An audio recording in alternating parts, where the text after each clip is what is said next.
Bab 261, Kunjungan Singkat ke Lon. Nama, bereinkarnasi dengan sistem terkuat penulis.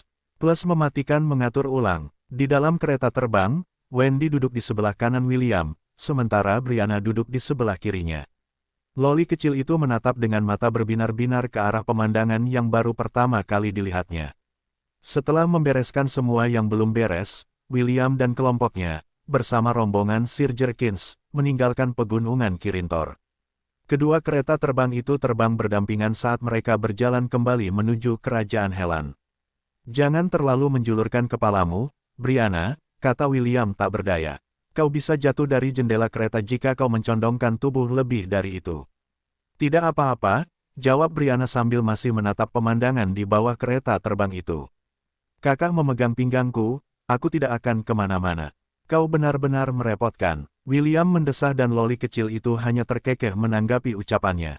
Si half-elf kemudian mengalihkan perhatiannya ke wanita cantik dengan rambut dan mata ungu muda yang duduk di depannya. Ayla, putri kedua dinasti Zelan, juga tengah melihat keluar jendela kereta. Ia terus berpose seperti itu sejak kereta terbang itu lepas landas. William bertanya-tanya apa jadinya jika pernikahannya dengan Conal tidak terganggu. Seolah merasakan tatapannya, Putri Ayla menoleh ke samping untuk menatapnya. "Apakah ada sesuatu di wajahku, Lord William?" tanya Ayla. "Tidak," jawab William. "Aku masih tidak yakin apa yang dipikirkan Pangeran Alaric saat ia memintaku untuk membawamu menemui kakekku. Kakakku mungkin tampak santai di permukaan, tetapi sebenarnya ia orang yang mudah khawatir." Putri Ayla memejamkan mata seolah berusaha menahan kesedihan di matanya. "Ia hanya menginginkan yang terbaik untukku, jadi ia memutuskan untuk meminta bantuanmu." Begitu ya, William tidak melanjutkan topik itu karena ia merasa Putri Ayla tidak ingin melanjutkan pembicaraan. Setelah beberapa jam, mereka akhirnya tiba di kota tempat gerbang teleportasi ditempatkan. William dan Sir Jerkins telah membicarakan terlebih dahulu tentang tindakan mereka selanjutnya sebelum berpisah. Duta besar akan kembali ke ibu kota untuk memberitahu raja tentang hasil misi mereka.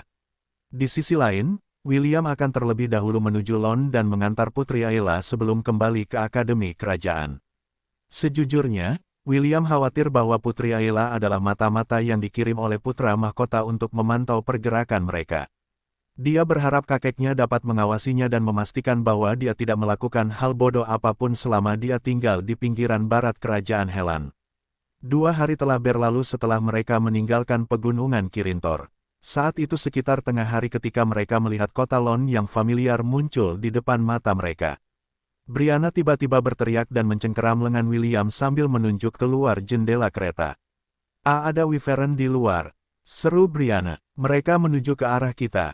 Putri Ayla, yang sedang bermeditasi, tiba-tiba membuka matanya dan menunjukkan ekspresi cemas.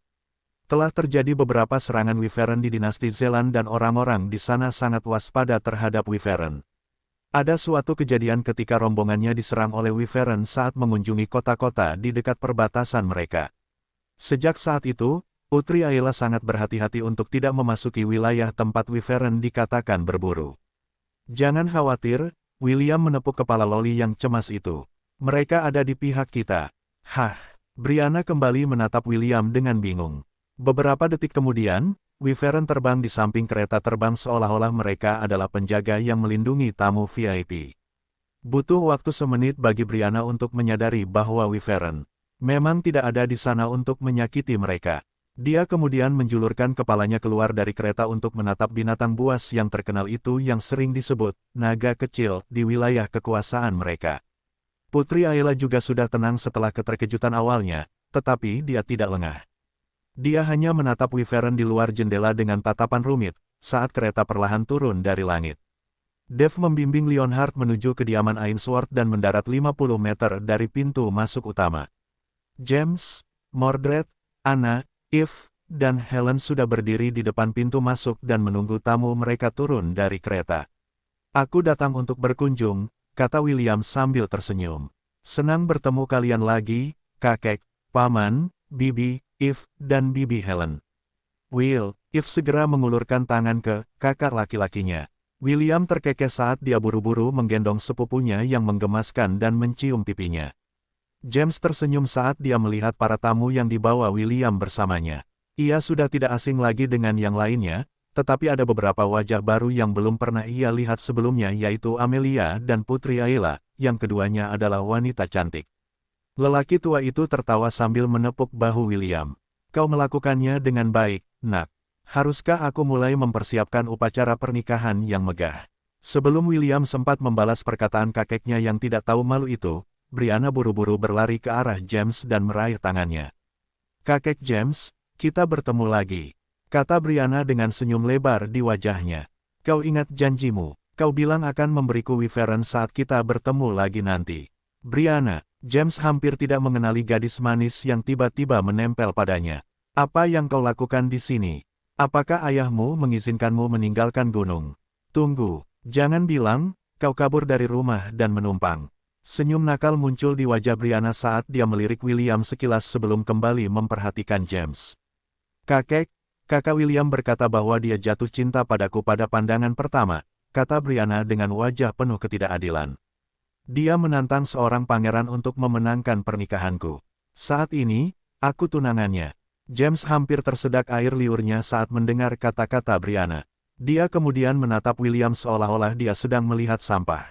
Wah, meskipun aku selalu menyuruhmu mencari gadis untuk dinikahi, aku tidak menyuruhmu memangsa gadis kecil, kata James dengan sikap yang benar seolah-olah dia terbebas dari dosa. Namun, karena kamu tidak bisa mencopot nasi, aku akan menutup mata terhadap masalah ini. Pastikan saja kamu memperlakukan Brianna dengan baik di masa mendatang. William mendengus dan mengangkat tangannya untuk menjentik dahi loli itu. Sayangnya baginya, Brianna sudah mengantisipasi reaksinya dan mundur sambil terkikik. Ia lalu menjulurkan lidahnya ke arah William yang membuat half-elf itu menggaruk kepalanya karena tak berdaya. Eve menganggap reaksi William lucu. Ia lalu mengulurkan kedua tangannya yang kecil untuk menjambak rambut William dan menariknya. William mengabaikan tindakan Eve saat ia menghadapi kakeknya. Memang benar aku memenangkan tangan Brianna dalam duel, tetapi aku bermaksud untuk menjodohkannya dengan Pangeran Ernest. William buru-buru menjelaskan karena Bibi Anna dan Bibi Helen menatapnya dengan tidak senang. Ia tidak ingin kedua wanita itu, yang telah membantu membesarkannya, salah paham. Ia lalu melotot ke arah Brianna yang bersembunyi di belakang punggung Wendy. Begitu, James memainkan janggutnya saat ia menerima penjelasan William. Lalu bagaimana dengan dua wanita lainnya yang belum pernah kulihat sebelumnya? Apa hubunganmu dengan mereka? William merasa lega karena kakeknya dengan mudah menerima penjelasannya. Ia lalu mulai memperkenalkan dua wajah baru yang menemaninya kembali ke Lon. Wanita cantik berambut hijau itu adalah Lady Amelia Luce, kata William. Ia adalah anggota tetap pasukan kesatriaku sendiri. Luce, apakah dia mungkin putri Philip? Baron Bradford, tanya James. Amelia yang berdiri tidak jauh dari William membungkuk hormat. Merupakan suatu kehormatan bagi Lord Ainsworth untuk mengetahui asal-usul kami yang sederhana. James menyeringai sambil melambaikan tangannya dengan santai. Ayahmu dan aku tidak dekat dan kami hanya bertemu 2 kali di masa lalu ketika aku melewati baronimu. Meski begitu, Philip terkenal di kalangan bangsawan karena tidak menjulurkan kepalanya di tempat yang tidak seharusnya. Ayahmu adalah orang yang sangat mengagumkan. Amelia tersipu mendengar pujian James terhadap ayahnya. Dia tidak menyangka bahwa penguasa tersembunyi dari barat pernah bertemu ayahnya di masa lalu. Setelah percakapan singkat itu, William kemudian memperkenalkan tamu VIP yang telah menemaninya dari pegunungan Kirintor. Wanita cantik ini adalah putri kedua dari dinasti Zelan, Ayla Sol Zelan, William mengumumkan. Alasan dia datang ke sini adalah karena permintaan putra mahkota, Alaric Sol Zelan. Dia juga memintaku untuk memberikan surat ini kepadamu, kakek. William mengeluarkan surat tulisan tangan dari cincin penyimpanannya dan memberikannya kepada kakeknya. James membuka surat itu dan mulai membaca. Awalnya, ada kerutan di wajahnya, tetapi ekspresinya menjadi tenang setelah dia selesai membaca surat itu.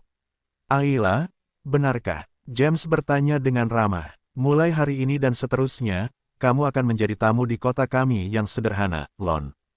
Meskipun fasilitas yang kami miliki tidak dapat dibandingkan dengan hal-hal di dalam istana kerajaan Zelan, fasilitas itu juga tidak terlalu buruk. Petik 2. Terima kasih, Lord James.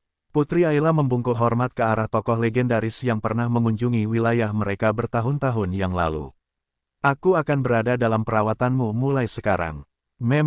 James menganggukkan kepalanya. Menurut surat Alaric, kau sedang mempelajari sihir kehidupan, kan?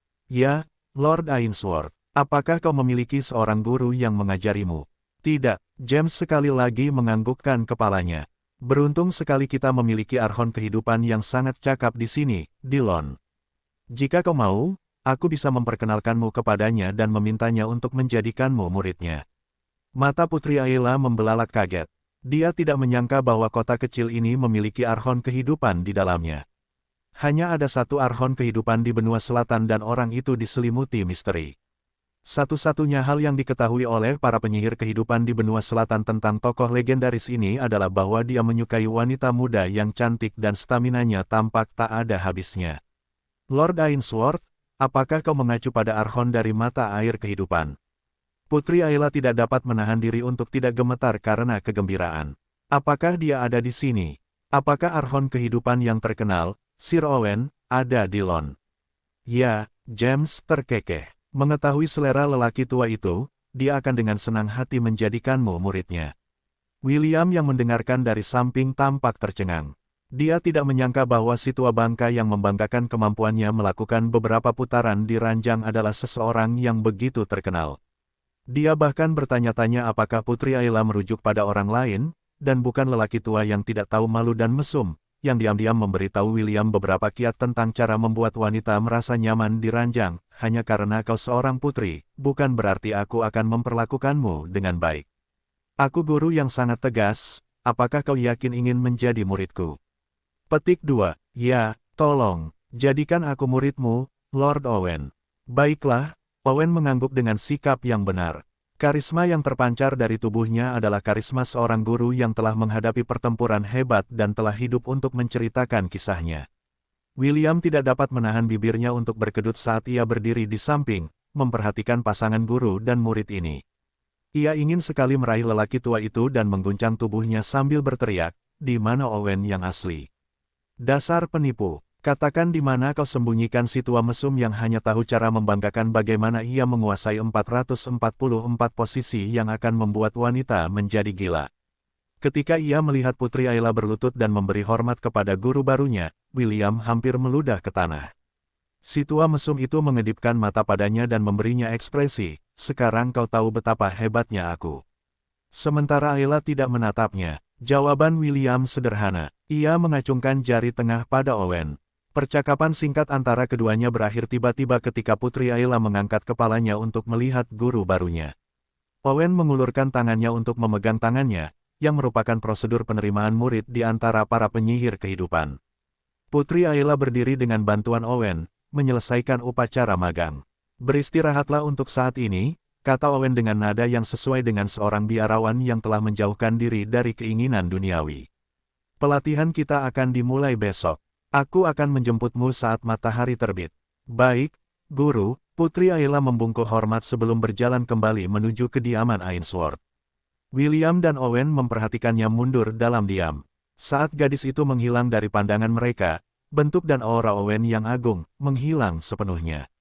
"Will, aku akan mengatakan ini kepadamu sekarang, sebaiknya kau tidak mengulurkan tangan kotormu pada muridku," kata Owen dengan nada meremehkan. "Maaf. Aku bukan sapi tua yang memangsa rumput muda. Lihat saja betapa tampannya aku. Apa aku perlu berusaha membuat para wanita jatuh cinta padaku?" William mendengus. "Orang tua, sebaiknya kau bersikap baik dan tidak melakukan hal yang tidak pantas kepada murid barumu, atau aku akan memberi tahu istrimu." Owen memanggil tongkatnya dan langsung memukul kepala William. Meskipun dia telah menguasai banyak keterampilan dan menjadi lebih kuat selama bertahun-tahun, serangan Owen mendarat dengan tepat di kepala William yang membuat bocah itu menjerit kesakitan. "Bodoh, jangan mengatakan hal-hal bodoh seperti itu," tegur Owen. "Penyihir kehidupan tidak melakukan hal-hal seperti itu, terutama antara guru dan murid. Lebih baik kau tidak mengatakan omong kosong itu, terutama di depan Ayla. Akhirnya kau menunjukkan sifat aslimu, orang tua." Gerutu William. "Apa arhon agung? Legenda apa? Pitui. Kau hanya seorang pria tua mesum yang suka makan rumput muda." Owen hendak memukul anak laki-laki itu lagi ketika pintu rumahnya terbuka, memperlihatkan istrinya yang muda dan cantik, Sarah. "Sayang, makan siang sudah siap," kata Sarah sambil tersenyum. "Will kecil, Sudah lama tak bertemu. Maukah kau makan siang bersama kami? William dan Owen tersenyum saat mereka berdua saling menepuk seperti mereka adalah sahabat karib. Sarah tersenyum manis pada keduanya dan sangat senang bahwa anak laki-laki itu akur. Terima kasih atas undangannya, Kakak Sarah, jawab William. Namun, aku punya tamu di kediaman dan aku perlu menjamu mereka. Mungkin lain kali. Baiklah, Sarah mengangguk. Pastikan untuk mengunjungi kami lagi Will dan belajar dengan baik di Royal Academy. Aku akan melakukannya, kakak. Sayang, ayo kita makan selagi makanannya masih hangat. Aku ikut, sayang, kata Owen. Sampai jumpa nanti, William. Sampai jumpa, Sir Owen. Setelah pasangan itu menutup pintu di belakang mereka, William menggelengkan kepalanya tanpa daya saat dia berjalan kembali menuju kediaman. Orang tua itu pasti telah menyelamatkan sebuah planet di kehidupan sebelumnya sehingga dia bisa menikahi Sarah, pikir William. Lagi pula, Putri Ayla menjadi murid Owen juga merupakan hal yang baik. Kakek dan Owen bukanlah orang bodoh. Mereka akan dapat mengawasi Putri Ayla dan melihat apakah dia memiliki agenda tersembunyi di kerajaan Helan. Kelompok itu bermalam di Lon sebelum kembali ke ibu kota keesokan harinya. Meskipun William dapat tinggal lebih lama, dia memiliki banyak hal penting yang harus diselesaikan. Setelah 2 hari perjalanan, mereka akhirnya tiba di ibu kota dan segera menuju Akademi Kerajaan. Tanda hubung tanda hubung tanda hubung tanda hubung tanda hubung. 2 jam setelah tiba di Akademi, William dipanggil ke istana. Dia membawa Brianna bersamanya, karena dia bermaksud untuk berdiskusi dengan raja tentang menjadikan Brianna tunangan Pangeran Ernest. Meskipun tidak ada kepastian bahwa kepala suku Evander dan putra-putranya akan mampu mempertahankan posisi mereka sebagai pemimpin suku, William berpikir bahwa akan lebih baik untuk secara resmi menyatakan Brianna sebagai tunangan Pangeran Ernest karena kedua anak itu tampaknya memiliki perasaan satu sama lain. Tanda hubung tanda hubung tanda hubung tanda hubung. 13 hari. Itulah jumlah waktu yang telah berlalu sejak William meninggalkan Akademi Kerajaan dan banyak hal telah terjadi saat mereka pergi. Akademi sedang sibuk mempersiapkan pertempuran antar divisi, dan semua divisi berlatih dengan serius untuk mendapatkan kesempatan menjadi juara tahun ini. Tentu saja, selain para siswa, Carter juga sangat sibuk. Dengan bantuan Charlotte dan anak-anak yang telah terpengaruh oleh mantra sugesti, permen-permen itu telah sampai ke kelas 1, 2, dan 3 divisi sihir. Dia tidak berani mencoba menjerat kelas 4 karena ada individu-individu kuat seperti Matthew dan Leah yang memiliki persepsi yang sangat kuat. Carter tidak ingin membahayakan rencananya, jadi dia fokus pada 3 divisi ini. Saat ini, dia telah berhasil merusak 70% dari siswa dan sisanya akan sepenuhnya berada di bawah kendalinya beberapa hari sebelum pertempuran antar divisi dimulai. Jadi, Wendy dan Knight Commander telah kembali ke akademi. Wajah Carter menjadi cerah ketika dia mendengar laporan Charlotte. Dia telah lama menunggu kepulangan Wendy dan telah menyiapkan berbagai macam permen khusus hanya untuknya.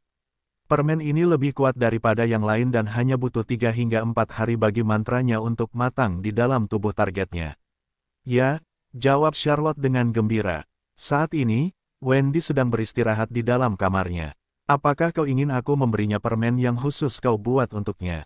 Ya, silakan. Carter menyerahkan kantung itu kepada Charlotte sambil tersenyum. Aku mengandalkanmu, cintaku. Carter menarik Charlotte mendekat dan memeluknya. Akhir pekan ini, undang dia untuk makan siang bersamamu dan bawa dia ke sini, ke kamarku. Saat itulah kita akan membahas pernikahan kita dan mengundangnya untuk menjadi istri keduaku. Kedengarannya seperti rencana yang bagus, Charlotte mengangguk. Dia benar-benar ingin menjadikan Wendy sebagai istri kedua Carter karena dia hanya ingin orang-orang yang dekat dengannya berbagi cinta dari pria yang dicintainya. Carter berencana untuk menghabiskan waktu khusus dengannya dan Wendy pada hari pertempuran antar divisi. Yang perlu dia lakukan hanyalah menunggu 2 minggu lagi sebelum dia bisa meninggalkan benua selatan. Dia akan melakukan pembantaian lalu membawa gadis-gadis berbakat dari Akademi Kerajaan Helan kembali ke benua iblis. Setelah itu, dia akan menerima hadiah yang dijanjikan Raja Iblis kepadanya. Carter bisa merasakan panas di pinggangnya, tetapi dia menahannya untuk saat ini. Ia kembali ke laboratoriumnya untuk membuat lebih banyak permen. Ini adalah waktu yang krusial, dan ia tidak mampu untuk terus memikirkan gadis-gadis cantik yang akan segera dibawa kembali ke benua iblis. Tunggu saja, hewan peliharaan kecilku yang terkasih, renung Carter. Sebentar lagi, aku akan membawa kalian semua ke puncak kenikmatan dan membuat kalian melupakan kehidupan kalian di benua selatan. William saat ini tengah berjalan bergandengan tangan dengan Brianna di dalam istana. Loli kecil itu melihat kemana-mana dengan rasa ingin tahu yang tak tersamar yang akan membuat siapapun menjulukinya sebagai orang desa, tetapi dia tidak peduli karena tidak ada seorang pun di sekitarnya. Half-elf itu menemukan bahwa Brianna memiliki kemampuan luar biasa untuk mengubah ekspresinya dalam waktu kurang dari sedetik saat dia merasakan kehadiran seseorang selain orang-orang yang dekat dengannya. Di satu saat dia tampak seperti orang desa yang bodoh, di saat berikutnya dia tampak seperti putri yang bermartabat. William cukup terkesan dengan kemampuan Loli itu sehingga dia mengacungkan dua jempol di dalam hatinya. Saat mereka hendak mencapai aula utama tempat raja sedang menunggu, mereka melihat seorang anak laki-laki menghalangi jalan mereka. Dia mencoba untuk bersikap tenang di permukaan, tetapi bahasa tubuhnya mengatakan sebaliknya. Seolah-olah dia ingin berlari ke arah mereka, tetapi tahun-tahun pelatihannya sebagai anggota keluarga kerajaan mencegahnya melakukan sesuatu yang tidak pantas bagi seorang pangeran. Brianna berpegangan pada lengan William saat keduanya mendekati pangeran termuda kerajaan Helan, Pangeran Ernest. Dia tersenyum lebar saat menatap Pangeran Ernest. Di sisi lain, William hanya bermain-main dengan Loli yang menggemaskan itu karena dia juga tertarik dengan reaksi pangeran muda. Tuan William, saya di sini untuk memberi selamat atas pekerjaan yang telah Anda lakukan dengan baik dalam mencegah suku utara memusuhi kita, kata Pangeran Ernest begitu William berhenti beberapa meter di depannya. Ayah saya sedang menunggu di aula besar. Silakan temui dia sesegera mungkin. Saya akan menjaga Lady Brianna, sementara Anda membuat laporan kepada ayah saya. Brianna menatap William dengan penuh kerinduan. Sayang, jangan terlalu lama. Aku takut. Jangan khawatir, sayang, jawab William sambil menepuk kepala Brianna. Aku tidak akan pergi lama. Saat itulah Pangeran Ernest melangkah maju dan melepaskan tangan Brianna dari lengan William. Dia kemudian menariknya menjauh dari half-elf. Pangeran muda menyembunyikan Loli itu di belakang punggungnya sebelum melotot ke William. Tuan William, saya tahu kalian berdua hanya berpura-pura, tetapi izinkan saya mengatakan ini di sini dan sekarang, kata Pangeran Ernest. Kakak Brianna akan menjadi tunanganku. Saya akan sangat menghargai jika Anda tidak akan membuat langkah lebih jauh ke arahnya. William menatap udang kecil itu dengan geli. Pangeran Ernest memiliki ekspresi serius di wajahnya, sementara Loli nakal di belakangnya menutupi bibirnya saat tubuhnya gemetar. Jelas, dia berusaha sebaik mungkin untuk tidak tertawa terbahak-bahak. Yang mulia, saya memenangkan tangan Brianna dalam duel yang adil, kata William dengan sikap yang benar. Ayahnya juga telah memberi saya persetujuannya. Apapun yang saya lakukan dengannya bukanlah urusan Anda. Tuan William, usahamu membuatku cemburu berhasil. Aku akan sangat menghargai jika kita hentikan lelucon ini, di sini, sekarang juga. Gelombang kau tidak menyenangkan. William menyilangkan tangan di dada sambil tersenyum. Meskipun ia ingin menggoda pangeran muda sedikit lagi, ia tahu bahwa sekarang bukan saat yang tepat untuk melakukannya. Kakak, tolong berhenti menggodaku juga, Pangeran Ernest menatap gadis manis di belakangnya dan cemberut. Apa kau benar-benar senang melihatku menderita? Apa menyenangkan menindasku? Ernie kecil, kau sudah tumbuh lebih tinggi sejak terakhir kali aku melihatmu. Brianna memeluk Pangeran Ernest sebelum menepuk kepalanya. Hanya beberapa tahun lagi dan kau akan lebih tinggi dariku. Kalau itu terjadi, aku khawatir yang akan ditindas adalah aku. Aku tidak akan pernah menindasmu, kakak. Lebih baik kau tidak melakukannya, atau aku akan lari ke sisi Darling Gelombang. Pangeran Ernest menganggukkan kepalanya dengan serius yang membuat William menyeringai. Sepertinya Pangeran Ernest akan menjadi pangeran yang manja di masa depan, renung William. Baiklah, aku akan bertemu dengan raja terlebih dahulu. Pangeran Ernest, tolong, hibur putri utara kita. Pangeran Ernest tersenyum dan menarik tangan Brianna. Kakak, ayo kita pergi ke taman. Bunga-bunga sedang mekar penuh dan kau pasti akan menyukainya. Brianna melambaikan tangannya pada William sebelum membiarkan dirinya ditarik pergi oleh Pangeran Ernest yang cemburu. Anak laki-laki berambut merah itu melambaikan tangannya kembali padanya sebelum berjalan menuju aula besar tempat raja menunggunya. Tanda hubung tanda hubung tanda hubung tanda hubung tanda hubung. Dan begitulah ekspedisi utara kita berakhir, Yang Mulia. William menyelesaikan laporannya dan membungkuk ke arah Raja Noah. Noah menganggukkan kepalanya. Aku menerima laporan Sir Jerkins kemarin, tetapi aku masih ingin mendengar versi ceritamu sendiri. Kau melakukannya dengan baik dan jasa yang kau peroleh untuk kerajaan kita layak mendapatkan hadiah. Raja Kerajaan Helan diam-diam memuji dirinya sendiri karena mengirim half-elf bersama duta besar asingnya ke wilayah utara. Jika hanya Sir Jerkins yang pergi maka suku utara akan berhasil bersekutu dengan dua dinasti dan menjepit kerajaan Helan dari tiga sisi. Karena itu, ia memutuskan untuk memberi William hadiah. Mengenai hadiah apa itu, ia tidak dapat memikirkan apapun yang mungkin disukai anak itu. Itulah sebabnya ia memutuskan untuk menunggu kunjungan William ke istana dan secara pribadi menanyakan hadiah yang paling diinginkannya. William merenung sebentar, namun saat ini, tidak ada yang terlintas dalam pikirannya, jadi ia memutuskan untuk menunda hadiahnya. Yang mulia, saya tidak dapat memikirkan apapun saat ini, kata William. Untuk saat ini, bisakah Anda menunda hadiah saya? Dimengerti, Noah tersenyum. Ketika Anda akhirnya tahu apa yang sebenarnya Anda inginkan, datanglah dan temukan saya. Tidak peduli berapa tahun yang dibutuhkan, janji saya ini akan tetap berlaku. Terima kasih, Yang Mulia. William membungkuk. Setelah percakapan singkat itu, William memutuskan untuk membahas masalah Brianna dengan Raja Noah. Ia berkata bahwa meskipun kepala suku Evander dan keluarganya mungkin tidak dapat mempertahankan posisi mereka setelah 4 tahun, kemungkinan itu masih ada. Karena itu, William bersikeras agar Brianna ditunangkan dengan benar kepada Pangeran Ernest sebagai tunangan resminya. Anehnya, Raja Noah tidak setuju atau tidak setuju dengan saran William. Satu-satunya hal yang ia janjikan adalah bahwa ia akan memastikan bahwa Putri Utara akan dirawat dengan baik di istana. William mendesah dalam hatinya, tetapi ia tahu bahwa ia tidak bisa terlalu memaksa. Ia hendak meminta izin ketika Raja memberi isyarat agar ia mendekat. Tuan William, ada sesuatu yang ingin saya percayakan kepada Anda untuk saat ini, kata Raja Noah dengan ekspresi serius. Raja kemudian mengeluarkan belati bersarung dari cincin penyimpanannya dan menyerahkannya kepada William. Pegang belati ini untuk diamankan, perintah Raja Noah. Dalam situasi apapun, Anda tidak boleh membocorkan kepada siapapun, bahkan keluarga Anda, bahwa saya memberikan belati ini kepada Anda. Selain itu, Anda tidak akan menyerahkan belati ini kepada siapapun, terlepas dari siapa mereka atau apapun jabatan mereka. Apakah saya sudah menjelaskannya dengan jelas? Sesuai perintah Anda, Yang Mulia, jawab William sambil mengambil belati bersarung dari tangan Raja. Setelah memegang belati itu, ia segera menggunakan keterampilan penilaiannya untuk mendapatkan informasi lebih lanjut tentang belati yang dipercayakan kepadanya. Tanda hubung tanda hubung tanda hubung tanda hubung tanda hubung. Kurang dari, lebih besar dari, tanda hubung tanda hubung tanda tanya tanda tanya tanda tanya tanda tanya tanda tanya. Tanda hubung tanda hubung tanda tanya tanda tanya tanda tanya tanda tanya tanda tanya. Tanda hubung tanda hubung tanda tanya tanda tanya tanda tanya tanda tanya tanda tanya.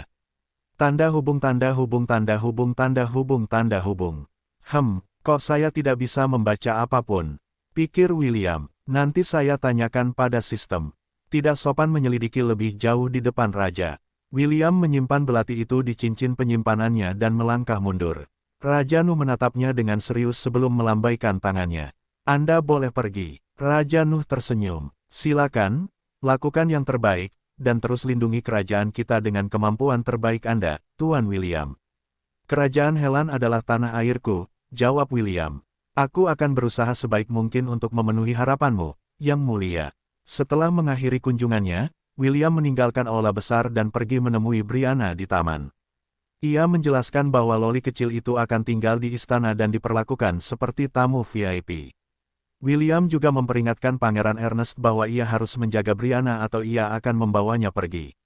Pangeran Ernest membuat janji khidmat yang membuat William dan Brianna menepuk bahunya dengan kagum.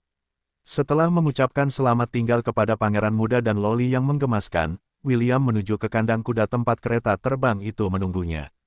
Dia hanya berjarak 100 meter dari kandang ketika sistem tiba-tiba memberinya laporan darurat. Kurang dari tuan rumah. Mantra yang terpendam dalam jiwa kesadaran Wendy tiba-tiba menguat. Saat ini, 60% laut kesadarannya telah diambil alih. Saya perkirakan sebelum hari ini berakhir, ia akan mencapai 65% penyelesaian. Lebih besar dari Apa? William hampir terlonjak kaget melihat kejadian yang tiba-tiba itu. Ia baru meninggalkan Akademi Kerajaan selama 2 jam dan, dalam waktu sesingkat itu, kerusakan laut kesadaran Wendy telah berkembang sedemikian rupa. William tidak dapat mempercayainya, dan ia merasa ini hal yang sangat sulit untuk diterima. Ceritakan semua detailnya, perintah William. Pastikan untuk tidak melewatkan apapun. Kurang dari dimengerti, lebih besar dari. Kurang dari ketika tuan rumah berangkat ke istana kerajaan, Wendy kembali ke asramanya untuk beristirahat. 1 jam kemudian, ia meninggalkan kamar asramanya dan bertemu dengan Lady Charlotte di lorong. Kakak perempuan, Wendy kemudian memberinya kantong berisi permen. Kurang dari setelah kontak, saya berhasil memasang pelacak padanya dan mulai memantaunya juga. Lady Charlotte kembali ke kamar asramanya sendiri untuk menangani urusan divisi sihir tahun ketiga. Di sisi lain, Wendy pergi ke kamar asrama host di gedung Solaris. Lebih besar dari, dia pergi mencariku, pikir William. Lanjutkan penjelasannya. Kurang dari melihat bahwa host tidak ada di dalam kamar, Wendy tidak keluar, sebaliknya, dia berbaring di atas tempat tidur host dan mulai memakan permen.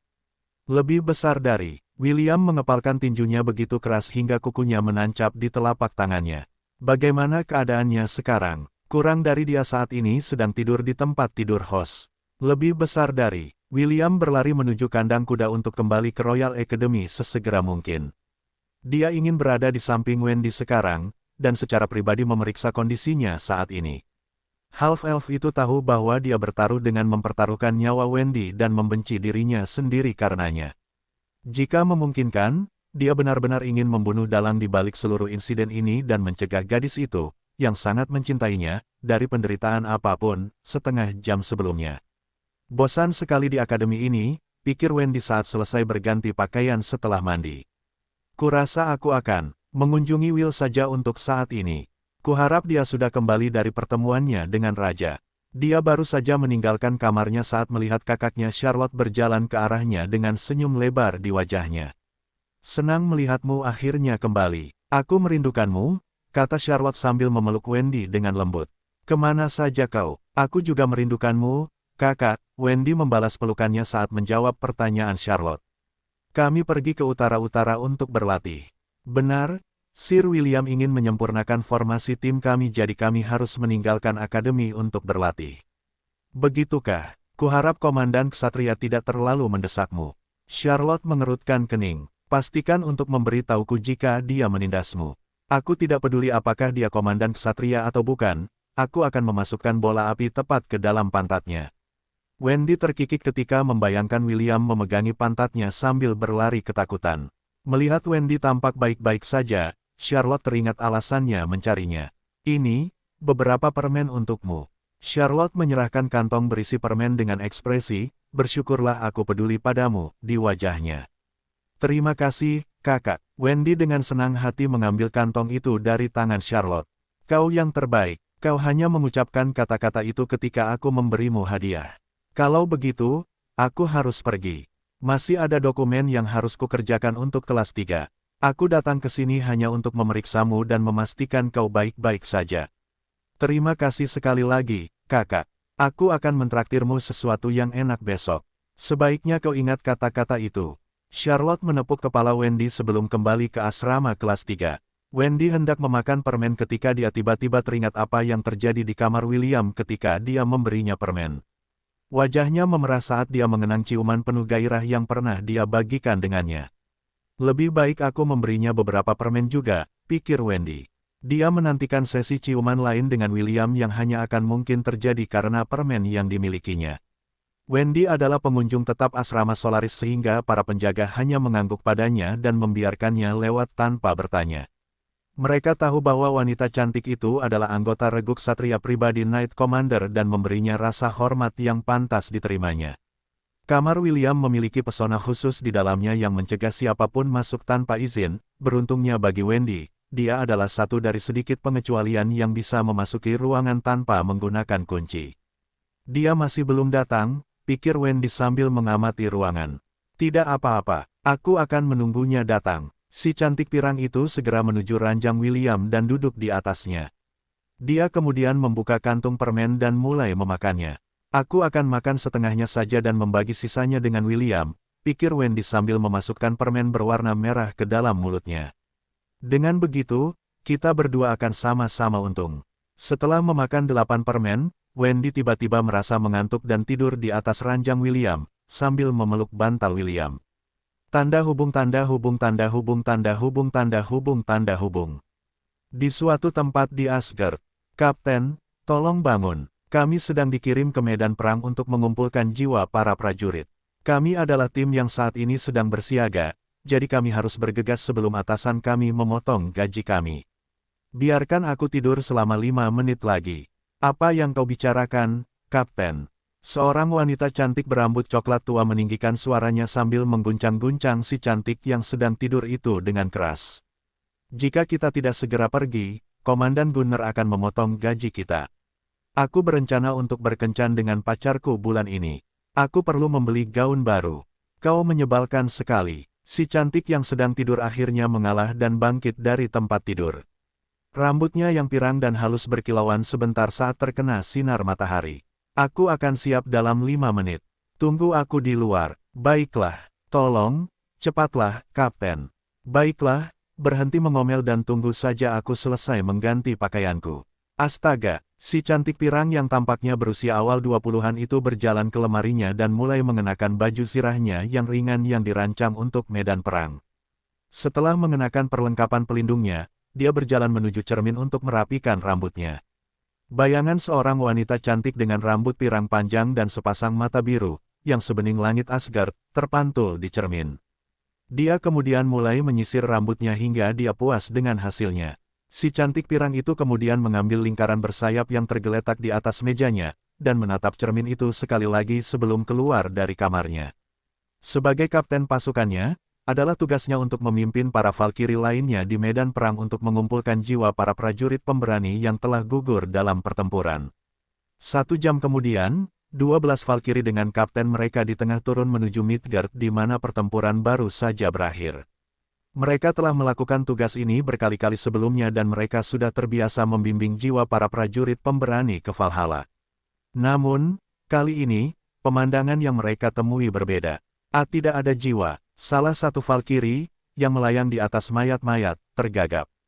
Kapten Wendy, tidak ada jiwa di medan perang ini, salah satu Valkyrie melaporkan. Seolah-olah mereka menghilang begitu saja. Ini belum pernah terjadi sebelumnya. Tenanglah. Wendy mengangkat tangannya saat matanya mengamati medan perang berdarah yang tidak memiliki tanda-tanda kehidupan. Pergilah dalam tim yang terdiri dari 2 orang dan selidiki. Mungkin masih ada jiwa yang tertinggal di suatu tempat di medan perang ini. Kita perlu tahu apa yang terjadi. Ya, biasanya, ratusan, bahkan ribuan jiwa, dapat dipanen di medan perang tempat pertempuran baru saja berakhir. Tidak semua jiwa dapat pergi ke Valhalla. Hanya mereka yang bertempur dengan gagah berani dan untuk tujuan yang benar yang diundang ke pesta besar yang telah disiapkan para dewa yang mengawasi 9 alam Yggdrasil. Para Valkyrie menyelidiki medan perang secara berpasangan, dan seperti yang disebutkan Wendy, mereka memang menemukan jiwa, tetapi jumlah mereka bahkan tidak lebih dari 10. Sementara para Valkyrie lainnya melakukan sapuan terakhir di medan perang, Wendy terbang ke tengah medan perang dan melihat seorang pemuda dengan anak panah menancap di tubuhnya dan lubang berdarah di dadanya. Jelas, pemuda itu sudah mati, tetapi Wendy tidak bisa tidak mengagumi prajurit itu karena dialah satu-satunya orang di medan perang yang tetap berdiri bahkan setelah dia meninggal. Pemuda itu memiliki rambut perak panjang yang terurai di belakang bahunya. Wajahnya berlumuran darah, tetapi itu tidak menghalangi ketampanannya untuk terlihat. Wendy membelai wajah prajurit itu, dan merasakan fluktuasi yang sangat halus di tubuhnya. Wendy segera menggunakan kekuatannya dan membujuk jiwa prajurit itu, yang menolak untuk terpisah dari tubuhnya yang fana, keluar. Aku, Wendy, Kapten Valkyrie dari Lady Brun datang untuk membawamu, oh prajurit pemberani, untuk ikut denganku dan memasuki Valhalla, kata Wendy dengan nada hormat. Ini adalah etiket yang dipelajari para Valkyrie selama pelatihan mereka ketika berbicara kepada para prajurit pemberani yang telah tewas di medan perang. Tak lama kemudian, jiwa seorang prajurit muda muncul di hadapan Wendy.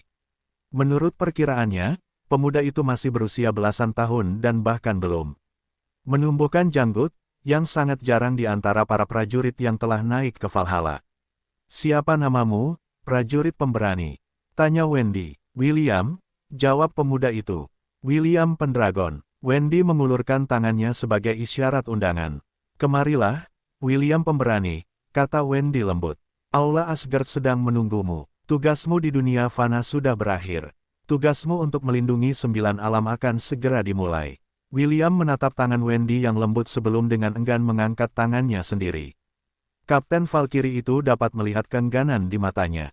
Itu adalah mata seseorang yang masih memiliki urusan yang belum selesai di dunia fana.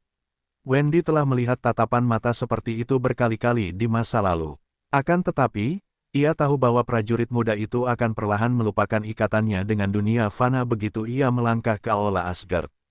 Sang Valkyrie yang cantik menggenggam erat tangan pemuda itu dan mengepakkan sayapnya untuk terbang ke langit.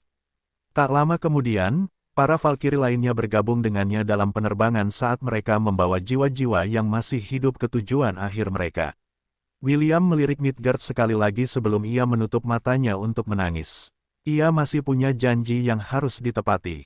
Janji yang tidak akan bisa ia tepati lagi. Memem, gumam Wendy dalam tidurnya sambil tanpa sadar mencoba meraih sesuatu. William yang duduk di samping tempat tidur menangkap tangannya dan menggenggamnya erat-erat. Mungkin merasakan sentuhan yang familiar, senyum muncul di wajah Wendy saat ia terus tertidur. Kau benar-benar merepotkan, kata William lembut sambil menyingkirkan helaian rambut yang menghalangi wajah gadis yang sedang tidur itu. Kurang dari mantra di dalam dirinya akhirnya stabil. Saat ini, 65% laut kesadarannya telah diserbu. Lebih besar dari, dimengerti, William mendesah saat pergulatan internal dalam dirinya terus berlanjut. Setelah memasang pelacak pada Charlotte, sistem telah memantau setiap gerakannya. Namun, ia masih belum bertemu dengan siapapun yang dianggap mencurigakan oleh sistem. Karena itu, William masih tidak dapat melakukan apapun selain memastikan bahwa gadis yang memegang tangannya tidak akan menderita celaka. Ia telah mempersiapkan diri untuk skenario ini, tetapi ketika itu benar-benar terjadi, ia masih merasa getir di dalam hatinya. Menit demi menit berlalu, jam demi jam berlalu. Setelah 3 jam, Wendy membuka matanya dengan mengantuk. Ia bermimpi indah, dan mimpi itu membuatnya merasa segar setelah bangun. Hal pertama yang dilihatnya adalah wajah half-elf yang sedang tidur di depannya. Butuh beberapa saat bagi roda-roda di kepala Wendy untuk mulai berputar. Setengah menit kemudian, matanya terbelalak ketika ia mendapati dirinya berbaring dalam pelukan pemuda itu. Ironisnya, tangannya melingkari William seolah-olah ia sedang memegang bantal peluk. Anak laki-laki itu, di sisi lain, melingkarkan lengannya di sekelilingnya dalam pelukan yang protektif. Wendy tidak tahu harus berbuat apa saat ini. Sebagian dari dirinya ingin tetap berada dalam pelukan William dan membiarkan momen ini berlangsung sedikit lebih lama, sementara sebagian dirinya yang lain ingin mencium bibirnya. Ia takut jika ia mengambil inisiatif untuk mencium William, William akan terbangun dan perasaan hangat dan aman yang dialaminya akan hilang. Untungnya, sebelum ia dapat menyelesaikan keputusannya, mata anak laki-laki itu terbuka. Mata biru bertemu dengan mata hijau dan keduanya saling menatap cukup lama sebelum William menariknya lebih dekat dan mengecup keningnya. "Apakah kamu tidur nyenyak?" tanya William. Meskipun ia berusaha menyembunyikannya, ada sedikit kekhawatiran dalam suaranya.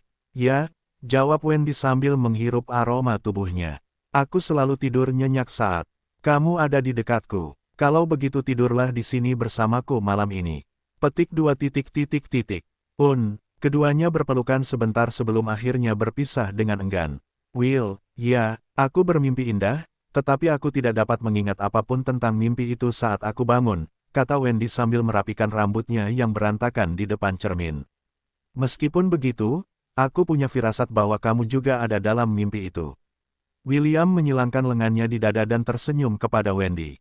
"Aku tidak tahu tentang apa mimpimu, tetapi jika aku ada di sana, itu berarti itu adalah mimpi yang luar biasa." Petik 2. Meskipun aku tidak dapat mengingat banyak tentang mimpiku, aku punya firasat bahwa ekspresimu dalam mimpiku itu sangat menyedihkan. Seolah-olah kamu kehilangan atau melupakan sesuatu yang sangat penting. Senyum di wajah William menegang saat mendengar jawaban Wendy. "Itu hanya mimpi," kata William sambil berjalan menuju gadis yang saat itu sedang merapikan rambutnya di cermin. William kemudian memeluknya pelan sambil mencoba mengubur kecemasan yang dirasakannya di dalam hatinya. Hanya mimpi, jadi kamu tidak perlu terlalu memikirkannya. Jawab Wendy sambil meletakkan tangannya di atas tangan William. Tanda hubung tanda hubung tanda hubung tanda hubung tanda hubung tanda hubung. Di timur jauh tempat kerajaan Frisia berada, Sidoni, kerajaan Helan tampaknya sedang mengalami beberapa kesulitan saat ini, kata Raja Frisia dengan ekspresi serius. Karena itu, aku memutuskan untuk mengirimmu ke sana sebagai utusanku. Dimengerti, jawab putri ketiga kerajaan Frisia, Sidoni. Apakah aku akan pergi sendiri? Tidak, kau akan ditemani oleh 4 tim Aerial Cavaliers. Selain itu, aku akan memberimu komando penuh atas mereka. Lakukan apapun yang kau anggap tepat untuk membantu sekutu kita. Kita tidak boleh membiarkan kerajaan Helan jatuh. Saat mereka jatuh, giliran kita selanjutnya.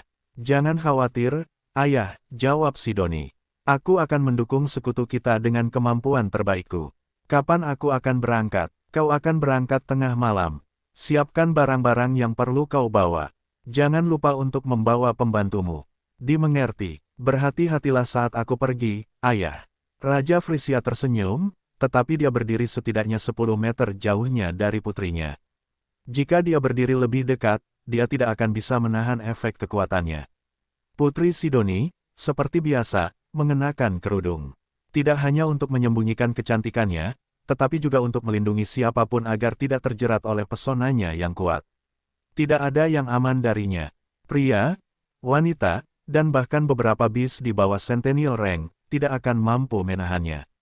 Meskipun raja merasa enggan untuk membiarkannya meninggalkan kerajaan, para penasihatnya sangat menyarankan agar mereka mengirimnya ke kerajaan Helan sebagai wakilnya. Ini adalah cara untuk menunjukkan dukungan mereka, dan membantu mereka memahami bahwa Frisia tidak meninggalkan mereka. Setelah Putri Sidoni meninggalkan ruangan, ekspresi sang raja menjadi serius saat ia memanggil bawahan kepercayaannya untuk memberitahunya tentang perkembangan terkini dari 2 dinasti. Perang yang akan datang ini membuatnya merasa cemas karena keputusan 2 dinasti terlalu tiba-tiba. Meskipun ada aturan tak tertulis antara 4 kekuatan besar di benua selatan bahwa mereka tidak akan saling menyerang, tidak ada perjanjian yang ditandatangani untuk menegakkannya. Aturan tak tertulis ini telah berlangsung selama beberapa ratus tahun, dan Redmond Val Frisia, Raja Frisia saat ini, mengira bahwa aturan itu akan berlangsung selama 100 tahun lagi sebelum benua selatan sekali lagi terlibat dalam pertikaian. Para penasihatnya telah menyebutkan bahwa ada sesuatu yang mencurigakan tentang perang ini, tetapi mata-mata mereka belum menemukan informasi yang dapat dipercaya tentang mengapa 2 dinasti tiba-tiba membentuk aliansi dan bekerja sama untuk menyerang kerajaan Helan. Tentu saja, Raja Redmond menyadari serangkaian peristiwa malang yang telah terjadi pada sekutu setia mereka di barat. Bahkan dia berpikir bahwa peristiwa berturut-turut itu tampaknya telah direncanakan oleh seseorang yang bersembunyi di balik bayang-bayang. Satu-satunya hal yang dapat kita lakukan adalah bersiap untuk perang, kata Raja Redmond lembut sambil menatap ke arah barat. Karena perang ini sudah tak terelakkan, aku harus memastikan bahwa Frisia tidak akan menderita terlalu banyak korban. Raja Redmond ingin membantu kerajaan Helan bertahan dari badai yang perlahan merayap di perbatasannya, tetapi mereka terlalu jauh untuk menawarkan bantuan nyata. Yang bisa ia lakukan hanyalah mengirim putrinya, Putri Sidoni, dengan pasukan udara kavalier kebanggaan mereka untuk setidaknya memberitahu Raja Noah bahwa mereka bersama-sama dalam perang ini. Aku hanya berharap kita tidak digunakan sebagai bidak catur oleh kekuatan yang lebih tinggi, pikir Raja Redmond sambil mengerutkan kening. Karena jika memang begitu, maka seluruh sandiwara ini akan berakhir sangat tragis. Tidak hanya untuk kerajaan Helan, tetapi untuk semua orang yang tinggal di benua selatan. Tanda hubung tanda hubung tanda hubung tanda hubung. Putri Sidoni berjalan menuju tempat tinggalnya dengan langkah yang teratur. Para pelayan yang mengikutinya tidak dapat menahan pesonanya dan sekarang menjadi bawahannya yang setia. Jika ia ingin mereka mati, mereka dengan senang hati akan menusuk jantung mereka di depannya dengan senyuman di wajah mereka. Jika Sidoni menginginkannya, ia dapat dengan mudah menghancurkan seluruh bangsa hanya dengan sekali gerakan. Namun, dia tidak tertarik untuk menguasai benua selatan, yang dia inginkan dalam hidup ini sangat sederhana. Menemukan seseorang yang akan membuatnya mengerti arti cinta yang sebenarnya, yang merupakan sesuatu yang jauh di luar jangkauannya. Aku tahu kau akan ada di sini, kata Wendy saat ia turun dari langit. Pemuda berambut perak itu tidak menoleh dan terus menatap jembatan yang menghubungkan Asgard dengan alam Yggdrasil lainnya. Dengar, aku tahu apa yang kau pikirkan, tetapi itu tidak akan terjadi. Wendy berdiri di samping prajurit yang telah ia bawa kembali dari medan perang seminggu yang lalu. Kau tidak bisa kembali ke Midgard. Menyerahlah saja. William tidak mengatakan apapun karena ia tahu bahwa Wendy benar. Ia sudah mati dan mustahil baginya untuk kembali ke Midgard. Pemuda itu tahu hal ini, tetapi ia masih tidak mau menyerah. Apakah ada sesuatu yang perlu kau lakukan? Tanya Wendy. Sampaikan pesan mungkin. Jika kau meminta dengan baik, aku akan menemukan cara untuk menyampaikan surat tulisan tanganmu saat aku pergi ke Midgard untuk mengumpulkan jiwa para prajurit. Kali ini, pemuda itu akhirnya bereaksi. Ia menatap Wendy dengan intens sambil meraih lengannya. Bisakah kau benar-benar mengirim surat balasan? Tanya William. Apakah kau akan melakukannya? Itu tergantung suasana hatiku, jawab Wendy sambil tersenyum. Juga, itu tergantung pada isi suratnya. Perhatikan bahwa pesan berkode tidak diperbolehkan. Jika kau melakukan sesuatu yang mencurigakan, aku akan secara pribadi menyerahkanmu kepada Lady Freya untuk menghapus ingatanmu sepenuhnya.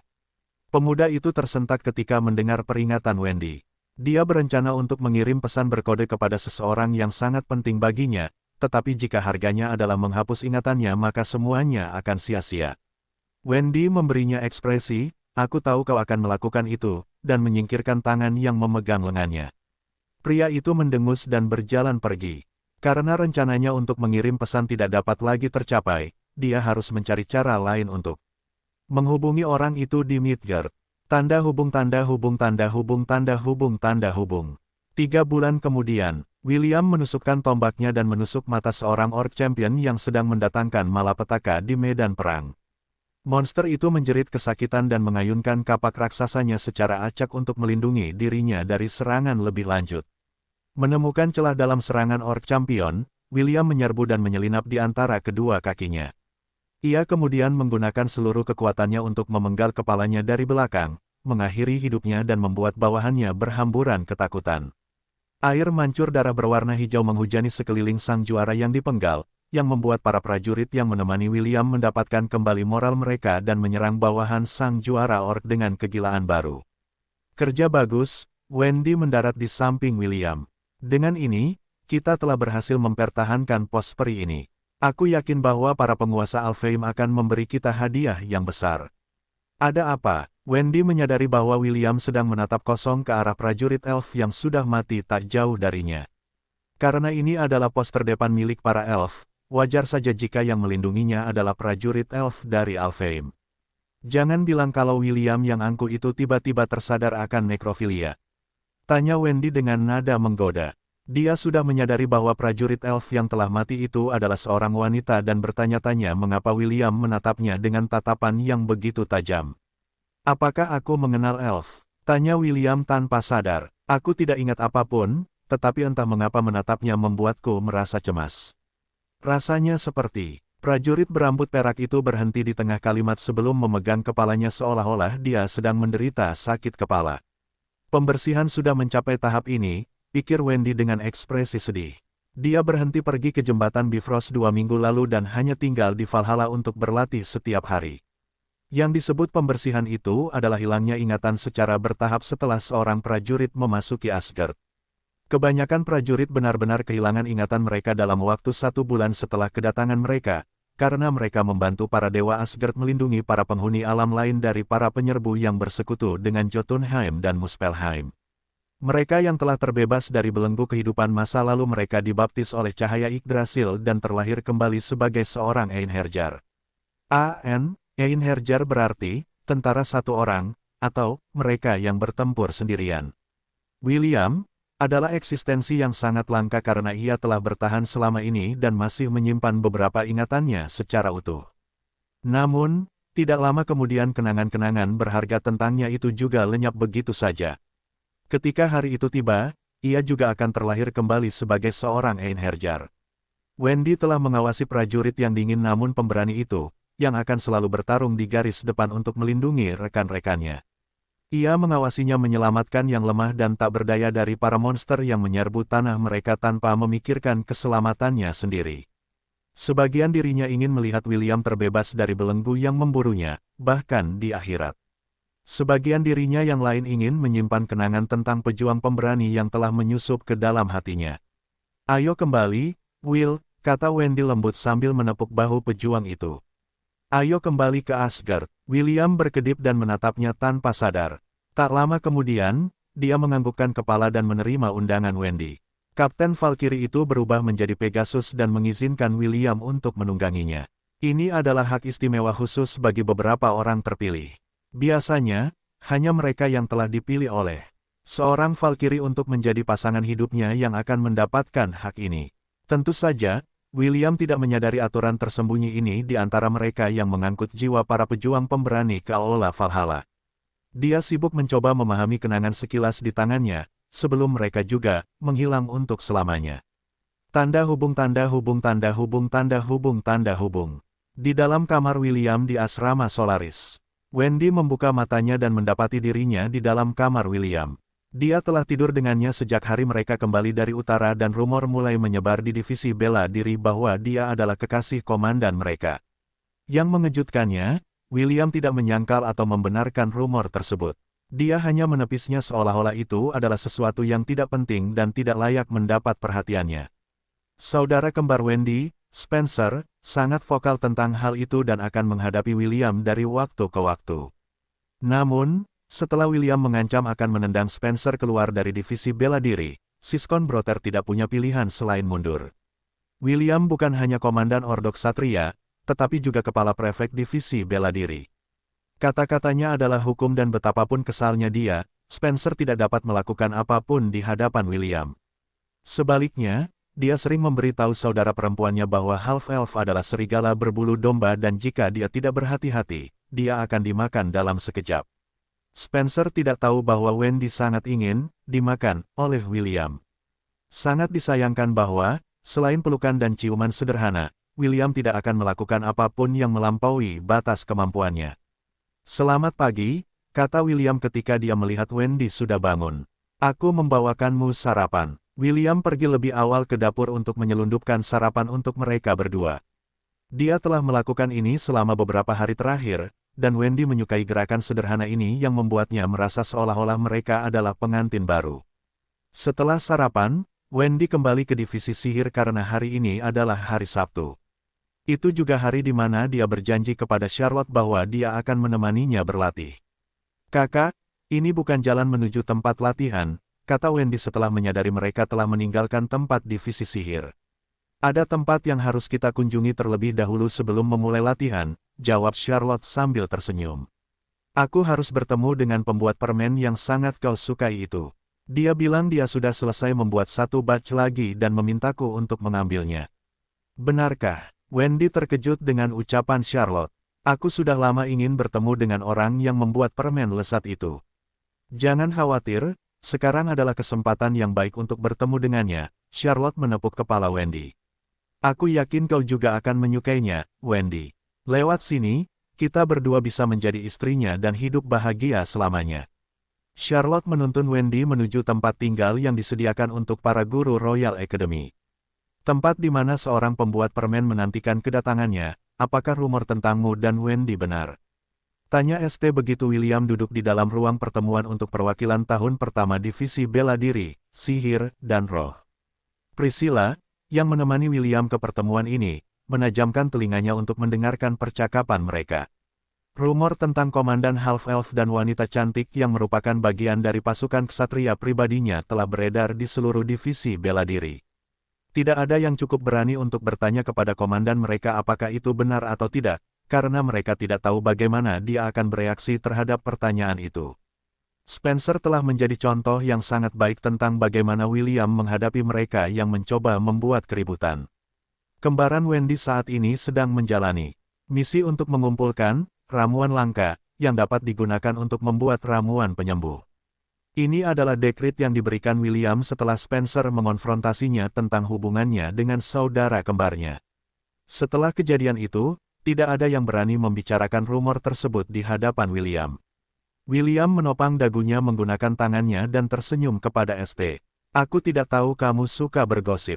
Jadi, benar atau tidak? ST mengangkat sebelah alisnya. Ia benar-benar ingin tahu sejauh mana hubungan mereka berdua telah terjalin. Tidak ada komentar, jawab William dengan ekspresi puas.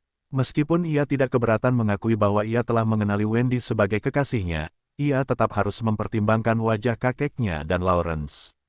Bagaimanapun, Rebecca secara teknis masih tunangannya, dan ia masih harus menghadapi masalah itu sebelum secara resmi menyatakan hubungannya dengan Wendy.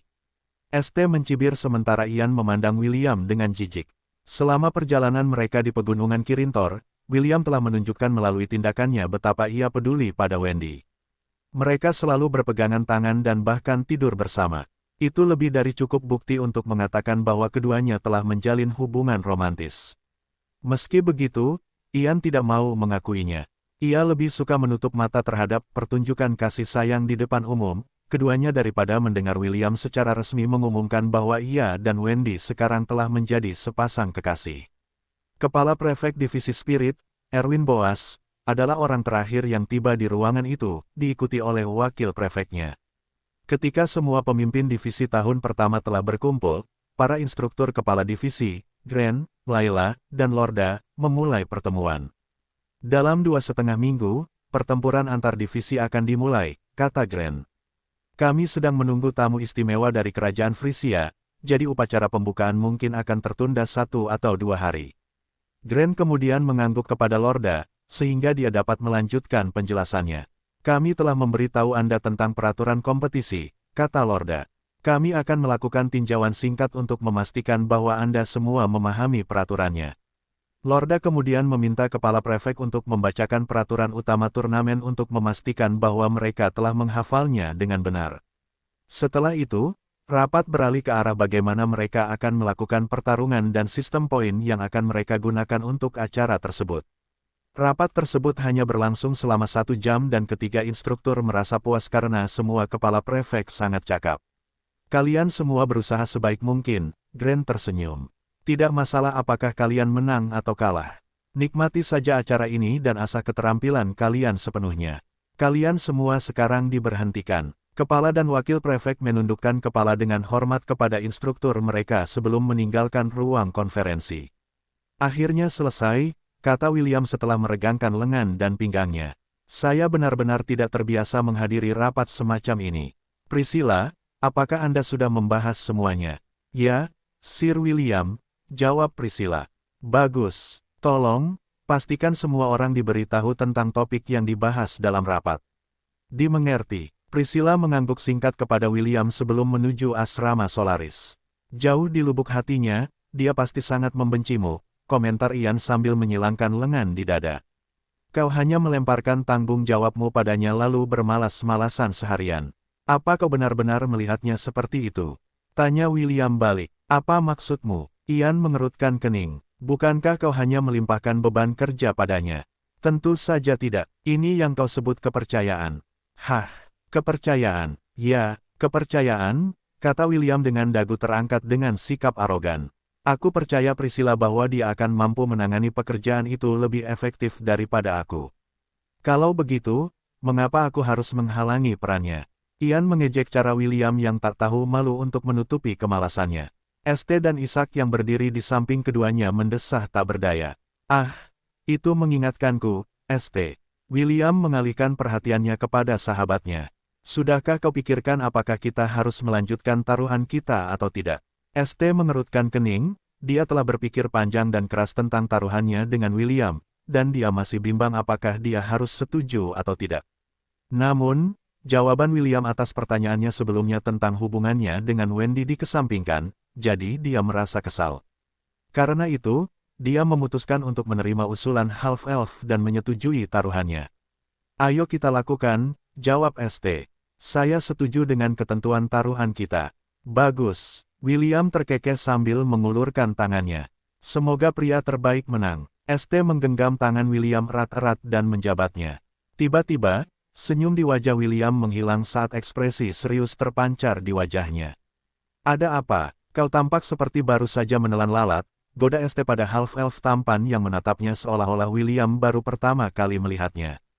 Kurang dari host. Laut kesadaran ST telah sepenuhnya diserbu oleh mantra penenun pikiran. Lebih besar dari, pasang pelacak padanya, sertakan semua add-on, kurang dari dimengerti, lebih besar dari. William tanpa sadar mengencangkan cengkeramannya di tangan ST saat ia berusaha sebaik mungkin mengendalikan amarah yang menumpuk di dalam hatinya.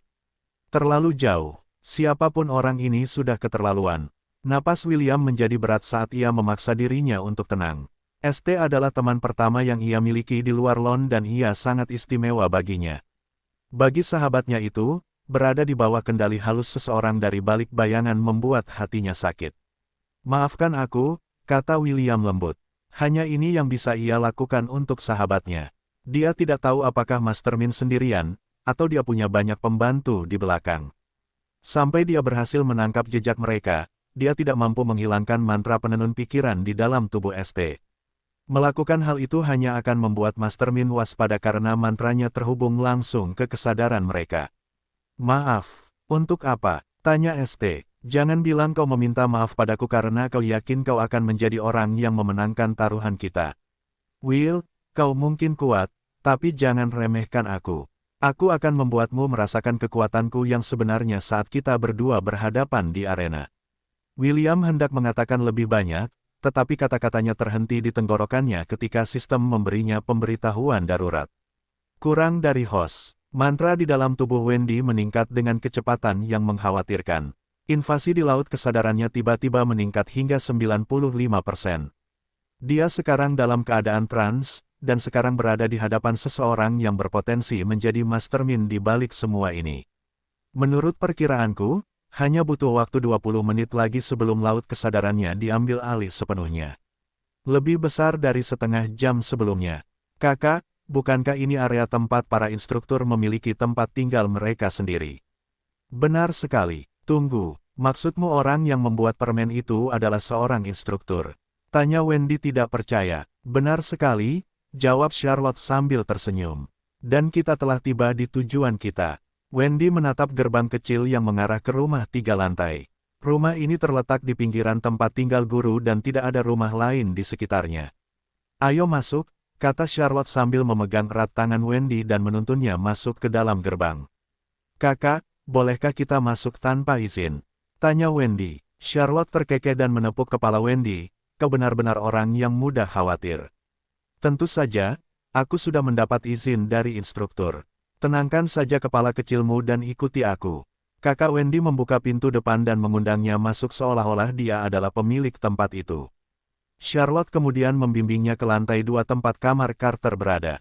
Entah mengapa, Wendy tiba-tiba merasakan antisipasi di hatinya. Dia pikir itu hanya rasa ingin tahunya untuk mencari tahu siapa sebenarnya pembuat permen itu yang membuat jantungnya berdetak sedikit lebih cepat dari biasanya. Charlotte kemudian mengetuk pintu untuk mengumumkan kehadiran mereka. Profesor, ini aku. Masuklah, sebuah suara lembut menjawab dari sisi lain pintu. Charlotte membuka pintu kamar dan memberi isyarat agar Wendy masuk lebih dulu. Wendy menuruti perintah kakaknya dan masuk ke kamar dengan patuh. Setelah Wendy masuk ke kamar, Charlotte juga masuk dan menutup pintu di belakangnya. Dia memastikan untuk mengunci pintu dengan benar untuk memastikan tidak ada yang akan meninggalkan kamar tanpa izin Carter. Pandangan Wendy tertuju pada seorang pria tampan yang tampaknya berusia awal 20-an, duduk di kursi dengan buku di tangannya. Dia tampaknya sedang membaca buku sebelum mereka tiba dan Wendy berpikir bahwa citra seorang sarjana terhormat sangat cocok untuknya. Izinkan saya memperkenalkan kalian, kata Charlotte sambil tersenyum. Wendy, ini Profesor Carter. Beliau adalah guru sihir kelas 3 yang mengkhususkan diri dalam pertempuran sihir. Beliau juga pembuat permen yang sangat Anda sukai. Profesor, ini Wendy Armstrong. Meskipun kami tidak memiliki hubungan darah, saya menganggapnya sebagai adik perempuan saya sendiri. Saya harap kalian berdua bisa akrab. Senang bertemu dengan Anda, Nona Armstrong, sapa Carter sambil berdiri dari kursinya dan membungkuk hormat kepada Wendy. Wendy membungkuk seperti bangsawan sejati dan membalas sapaan Carter, kehormatan ini milik saya, Profesor Carter. Senang bertemu dengan pembuat permen lezat itu. Apakah semuanya benar-benar buatan tangan? Benar, jawab Carter dengan bangga. Charlotte sudah berulang kali mengatakan kepada saya betapa cantik dan berbakatnya Anda. Melihatmu secara langsung, aku tidak punya pilihan selain menyetujui kata-katanya. Charlotte terkikik saat berjalan ke arah Carter, maksudmu kau tidak percaya kata-kataku, Profesor? Charlotte menepuk bahu Carter dengan main-main dan Carter hanya tertawa. Melihat mereka berdua berdampingan membuat jantung Wendy berdetak lebih cepat.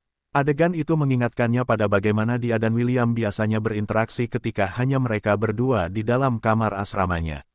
Ah, aku hampir lupa. Carter menepuk kepalanya pelan seolah-olah dia benar-benar melupakan sesuatu yang penting. Aku baru saja membuat produk baru dan aku mencari seseorang untuk melakukan uji rasa. Nona Armstrong, apakah Anda bersedia mencobanya?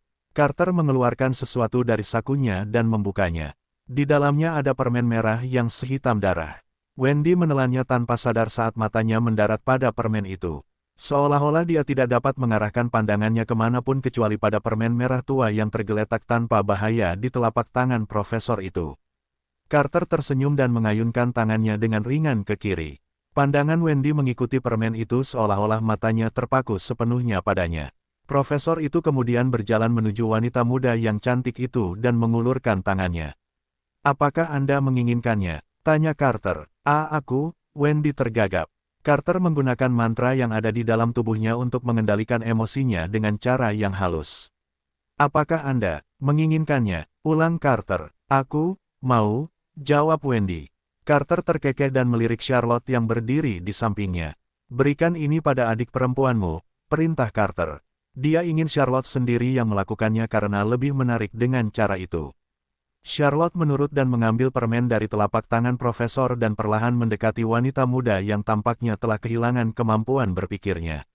Buka mulutmu, perintah Charlotte. Wendy membuka mulutnya dengan patuh, yang membuat Carter menyeringai dalam hati. Charlotte kemudian dengan lembut menempelkan permen itu ke bibir Wendy dan menggerakkannya dengan sangat perlahan, seperti sedang mengoleskan lipstik pada bibir merah mudanya yang indah. Setelah menyelesaikan satu putaran penuh, kakak perempuan Wendy akhirnya menyelipkan permen itu ke dalam mulut Wendy dan melihat gadis di depannya jatuh ke dalam keadaan seperti kesurupan. Permen itu larut begitu masuk ke mulut Wendy. Rasa manis itu membasuh semua pikiran yang sedang dipikirkannya. Tanpa pikiran apapun, Wendy merasa seolah-olah dia sedang melayang. Dia seperti lukisan yang perlahan-lahan dilucuti warnanya. Carter memperhatikan dengan senyum puas saat dia melihat gadis yang perlahan-lahan menyerah pada kekuatan mantranya. Charlotte kembali ke sisinya dan melingkarkan lengannya di sekitar profesor, sebelum mencium bibirnya. Seolah-olah dia tidak sedikit pun khawatir tentang apa yang terjadi pada Wendy, yang dia pedulikan hanyalah cinta dari pria yang tangannya dengan kuat mencengkeram pinggangnya. Tak lama kemudian, desahan keluar dari bibir Wendy.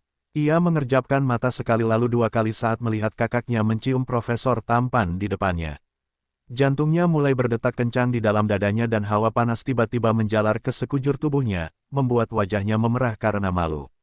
Ada apa? Apakah ini pertama kalinya kau melihat ciuman? Tanya Carter. Tidak, Wendy tergagap. Oh, Carter mengangkat sebelah alisnya. Lalu, apakah kau pernah mencium seseorang sebelumnya? Ya, siapa orangnya? Will, jawab Wendy. Knight Commander of the Amorian War Sovereign.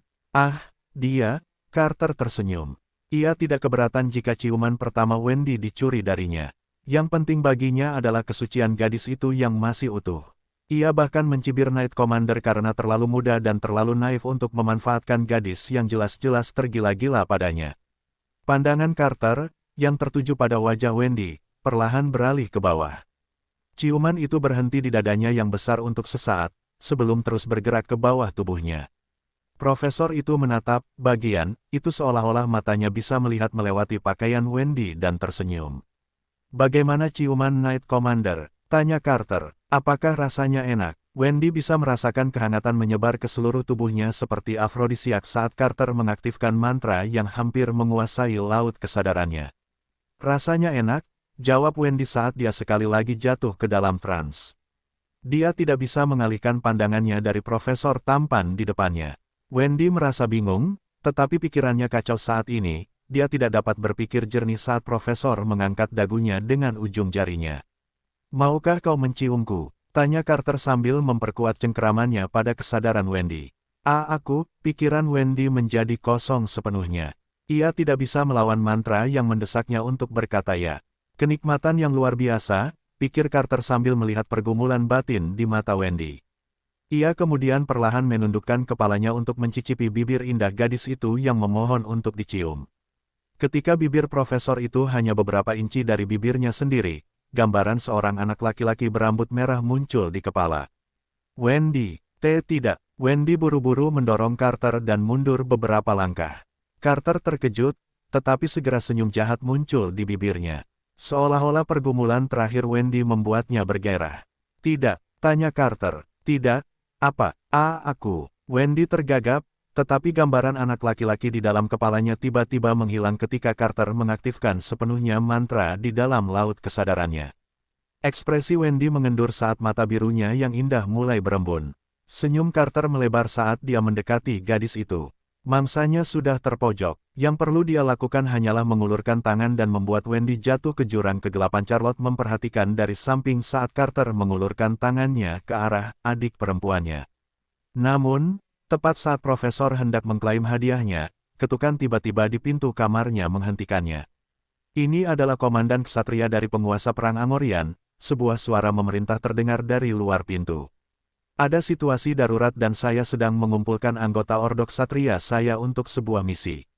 Saya diberitahu bahwa bawahan saya, Wendy Armstrong, terlihat memasuki rumah ini. Saya ingin para penghuni untuk bekerja sama dengan misi Ordo Ksatria kami. Carter mengerutkan kening karena sekali lagi ia digagalkan untuk melakukan apa yang diinginkannya dengan wanita bangsawan muda di depannya. Namun, ia adalah seseorang yang tahu kapan harus mundur untuk mendapatkan gambaran yang lebih besar. Wendy sudah berada di bawah kendalinya sepenuhnya. Gadis itu tidak akan bisa melarikan diri bahkan jika ia menginginkannya. Kurasa menundanya untuk nanti akan membuat hidangan utama lebih lezat, pikir Carter sambil menenangkan panas yang melonjak dalam tubuhnya. Dia mundur selangkah dan melirik ke arah pintu sebelum kembali menatap gadis yang kebingungan di depannya. Kita lanjutkan nanti saja, kata Carter lembut. Kunjungi aku malam ini, di kamarku. Kau mengerti, ya? Gumam Wendy tanpa sadar. Matanya yang berkabut perlahan kembali normal. Wendy berkedip saat melihat profesor di depannya dan memiringkan kepalanya dengan bingung. Dia tidak dapat mengingat apa yang terjadi setelah profesor memintanya untuk mencicipi permen itu. Si cantik pirang itu bahkan tidak dapat mengingat apakah dia telah mencicipi permen itu atau tidak. Tentang permen itu. Wendy gelisah. Kau memintaku untuk mencicipinya tadi, kan, Profesor? Jangan khawatir, kau dapat kembali lagi nanti dan mencicipi sebanyak yang kau mau. Carter menyeringai sambil menyilangkan tangan di dada. Oke, Wendy tersenyum dan menganggukkan kepalanya. Ketukan lain terdengar di pintu saat suara William terdengar di telinga Wendy. Wendy, kau di sini? Tanya William. Kami memiliki misi darurat. Aku datang untuk menemuimu. Carter berjalan menuju pintu dan membukanya. Ia kemudian berhadapan langsung dengan anak laki-laki yang telah mencegahnya menaklukkan targetnya. Aku sudah lama mendengar tentang ketenaran Knight Commander, tetapi aku tidak memiliki kesempatan untuk berkenalan denganmu. Carter mengulurkan tangannya untuk berjabat tangan. Aku Profesor Carter Araceli, instruktur sihir tahun ketiga. William, jawab William sambil menjabat tangan Profesor. William von Ainsworth. Carter hendak mengatakan lebih banyak ketika aroma samar, yang berasal dari tubuh anak laki-laki itu, memasuki hidungnya. Pupil matanya mengecil saat dia menatap langsung ke dada anak laki-laki itu. Profesor, tanya William, apakah ada yang salah? Tidak, Carter tergagap. Senang bertemu dengan Anda, Sir William. Saya juga, Profesor, kata William sambil menunggu sang profesor melepaskan tangannya. Entah mengapa Carter memegang tangannya dengan erat, tidak mau melepaskannya. Profesor, Anda bisa melepaskan saya, sekarang. Seakan tersadar dari lamunannya, Carter dengan canggung melepaskan tangan William dan menggaruk pipinya. Maaf, ini pertama kalinya saya menjabat tangan seorang Knight Commander dan saya sempat kehilangan ketenangan. Begitu, William mengangguk. Profesor, kami benar-benar punya misi yang mendesak. Kalau Anda tidak keberatan, bisakah Anda memberitahu saya apakah bawahan saya, Wendy, ada di sini? Mendengar namanya dipanggil, Wendy membuka pintu lebih lebar dan menunjukkan dirinya kepada William. Saya di sini, Will. Ayo pergi. Kita harus pergi untuk misi darurat. Dimengerti? Jawab Wendy. Maaf, saya harus pergi sekarang, Kakak, Profesor Carter. Jangan khawatirkan aku dan lakukan tugasmu dengan baik. Charlotte melambaikan tangan padanya. Jaga dirimu baik-baik dan semoga para dewa menjaga kalian berdua. Carter menempelkan tinjunya di dada. Terima kasih. William dan Wendy berkata bersamaan. Carter dan Charlotte bahkan mengantar mereka berdua ke pintu depan dan melambaikan tangan terakhir untuk berpamitan sebelum kembali ke dalam rumah. Profesor, bagaimana kalau kita kembali ke kamarmu dan melanjutkan apa yang telah kita tinggalkan? Charlotte mengusulkan dengan cara yang menggoda. Tidak perlu terburu-buru, sayangku. Carter membelai sisi wajahnya sebelum menciumnya. Urus saja tugasmu dulu dan kembalilah ke sini malam ini. Tiba-tiba aku ingat bahwa aku harus melakukan sesuatu yang penting. Raut kekecewaan terpancar di wajah Charlotte, tetapi dia tetap menerima alasan Carter. Aku akan kembali malam ini. Bagus. Aku mencintaimu. Aku juga mencintaimu, Profesor. Keduanya berbagi ciuman penuh gairah sebelum berpisah. Carter kembali ke kamarnya dengan tergesa-gesa dan menutup pintu di belakangnya. Tangannya gemetar karena kegembiraan dan ada ekspresi gembira di matanya. Esensi Tuhan. Itu benar-benar esensi Tuhan. Mata Carter memerah ketika dia mengingat kekuatan halus yang berdenyut di dalam dada William. Tidak kusangka aku akan menemukan seseorang dengan esensi Tuhan di kerajaan ini, dan dia tampaknya sama sekali tidak menyadarinya. Sungguh sia-sia. Wajah tampan Carter berubah saat dia mondar-mandir di kamarnya. Aku tidak mungkin salah. Itu benar-benar aroma esensi Tuhan dan lebih kuat dari yang dimiliki putri. Di masa lalu, dia juga merasakan hal yang sama ketika dia diperkenalkan kepada putri ras iblis. Putri iblis dipuja sebagai salah satu dari 7 dosa mematikan dan esensi dewa di dalam dirinya memiliki kekuatan untuk melahap apapun yang ada. Apa yang harus kulakukan? Pikir Carter sambil mondar-mandir di sekitar ruangan. Haruskah aku melaporkan ini? Carter langsung menolak ide ini. Hanya orang bodoh yang akan melaporkan penemuan seperti itu kepada atasannya dan dia tidak bodoh. Karena dialah yang menemukannya, dia akan mengklaimnya untuk dirinya sendiri dan tidak akan membaginya dengan siapapun. Aku perlu memikirkan ulang strategiku, gerutu Carter. Yang sekarang tidak bagus, tunggu. Gadis Wendy itu dekat dengannya. Aku bisa memanfaatkannya. Ini sempurna. Carter mulai tertawa saat sebuah rencana mulai terbentuk di dalam kepalanya. Menjadi seorang Knight Commander jauh lebih unggul daripada menjadi instruktur berbakat di Royal Academy. Kurasa sudah waktunya untuk bertukar tubuh lagi. Profesor itu menyeringai jahat. Dia tidak pernah berpikir bahwa dia akan menemukan wadah yang sempurna yang memiliki kemungkinan tak terbatas di kerajaan yang ditugaskan kepadanya. Meskipun dia merasa menyesal telah mengkhianati perintah atasannya, dia yakin bahwa begitu dia mendapatkan tubuh William, tidak seorang pun di dunia ini akan dapat menghentikannya. Kita mau kemana? Tanya Wendy. Misi apa yang akan kita lakukan kali ini? William tidak menjawab saat dia menuntun. Wendy melewati asrama Solaris. Para siswa yang melihat mereka bersama langsung menjauh karena Williams memancarkan aura. Jangan main-main denganku sekarang, dasar jalang. Wendy tidak menyadari ekspresi William saat ini karena bocah berambut merah itu berjalan di depannya. Yang dia tahu hanyalah ada sesuatu yang sangat berbeda dengan bocah yang telah bersamanya selama beberapa hari terakhir. Ketika keduanya akhirnya tiba di dalam kamar William, bocah berambut merah itu berbalik dan tiba-tiba memeluk Wendy. Si cantik pirang itu terkejut karena dia tidak menyangka William akan tiba-tiba memeluknya. Selain itu, tubuh bocah itu gemetar seolah-olah dia mencoba menahan diri untuk tidak melakukan sesuatu. Wendy secara naluriah memeluknya kembali dan membelai bagian belakang kepalanya. Ada apa? Apa terjadi sesuatu? William tidak menjawab. Sebaliknya, dia memeluknya lebih erat. Adegan di mana Carter hampir mencium Wendy terus terputar di dalam kepalanya, dan itu membuatnya ingin membunuh seseorang. Dia telah menggunakan seluruh tekadnya untuk menahan diri agar tidak menyerang sang profesor setelah dia membuka pintu kamarnya. Dia tahu bahwa dia masih belum tahu apakah sang profesor adalah dalang sebenarnya di balik semua ini, atau apakah dia punya kenalan yang bekerja dengannya di dalam akademi. Yang dia tahu adalah bahwa dia tidak bisa membiarkan Wendy dinodai oleh seorang pria yang akan berusaha keras untuk menjerat gadis yang ingin dia lindungi. Seorang gadis yang telah menemukan tempat di dalam hatinya. Setelah tenang, William dengan enggan mundur selangkah dan menghadapi gadis yang tampak khawatir di depannya. Wendy, aku ingin memberimu sesuatu, kata William sambil mengeluarkan lollipop dari sakunya. Dia membuka bungkusnya dan memberikannya kepada gadis yang suka makan permen. Ini permenku, kata William. Cobalah. Aku yakin rasanya jauh lebih enak daripada semua permen yang pernah kamu makan sebelumnya. Benarkah? Wendy mengambil permen itu dari tangan William dan menilainya. Ini pertama kalinya aku melihat permen seperti ini. Apa namanya? Namanya lollipop. Lollipop. Ya, William mengangguk. Coba saja. Wendy tersenyum dan meletakkan lollipop merah muda itu ke dalam mulutnya dan mulai menjilatinya. Rasanya tidak semanis permen yang diberikan profesor, tetapi ada rasa yang membuat ketagihan yang tidak bisa dijelaskannya. Beberapa detik kemudian, dia merasa pusing, dan bersandar tak berdaya ke tubuh William untuk mendapatkan dukungan. Jangan khawatir, William berbisik di telinga Wendy.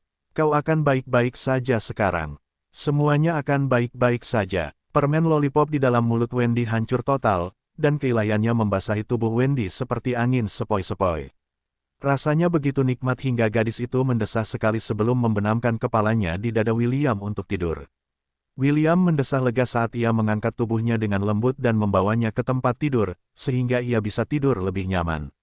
Setelah melepas sepatunya, bocah berambut merah itu duduk di samping Wendy dan memegang tangannya. Ia telah memutuskan untuk mencabut mantra di dalam tubuh Wendy. Ia tidak akan membiarkan Carter menggunakan mantra penenun pikiran untuk memaksanya melakukan sesuatu yang tidak ingin ia lakukan. Adegan yang dibagikan sistem kepadanya saat ia berlari dengan kecepatan penuh menuju kediaman Carter membuatnya ingin membunuh Carter 1000 kali lipat. Jika ia terlambat beberapa detik saja, Wendy mungkin sudah. Niat membunuh muncul di dalam hati William saat tatapannya menajam seperti pisau. Ia telah menganggap Wendy sebagai kekasihnya dan ia tidak akan membiarkan Carter, atau pria manapun, menyentuhnya.